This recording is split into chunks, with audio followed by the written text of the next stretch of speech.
دهوک سالاکا تجی ویستوالن برهمن خمالی و خارنه در باز کرد.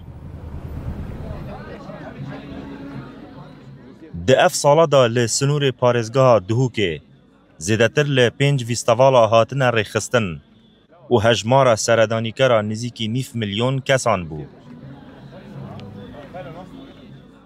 لیتوار روشنبیری دا تن ایک پیشانگاه نیو دولتیا پرتوکان لسنور اداره سربخو زاخو هاته وکرن که هجمارا میوانتوی به تن 53,934 کس بون. لگوره گودنین شارزان اف نابرانبریه دگرینکی پیدانا نفسه و مجیدا آینده که خراب چاواره نفش نیو دکتن کب آشکرا حز و آرزوین تیرخارنه زالن بسر حزن هزر و نویسین و خواندنه.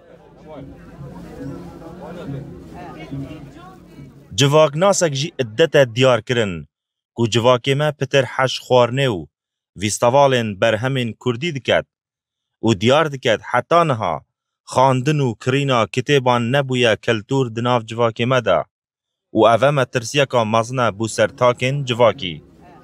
ویستوالی پیشنگاه کتابی لزاخو و ویستوالی تاهینی لآمیدیه بو من دسلمینی که دوره بعدینان هشتا خوندن و خویدنوا و نبیتا کلتور نبیتا بشکل جیانی مروفی بویا خلقک بدوی خارجن و گریان و شتانه دگارید بوی دکرید عرصه بکرید زیاتر حول بدرید زیاتر کلتوری خویدنوات پیدا بید زمان بیتا پاراستن میجو بیتا پاراستن کلتور بیتا پاراستن هنر پیشکوی چکن بواری هنری روشنبیری گلک هشتان ایش لسر نکره وکو شوی چی پیویست بویا لدوری بعدینان اشتانه بساقی دیار دوید.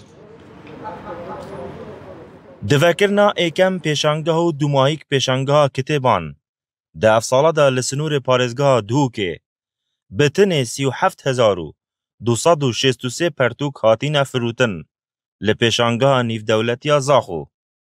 او دمک دا هجمارا دنگدرین دهوکه نزیکی 800,000 کسانه او جی هوشداریه که مترسی داره لخرابیا روشا خاندنه و نویسینه لدهوکه. عمار عزیز وار میدیا دهوک.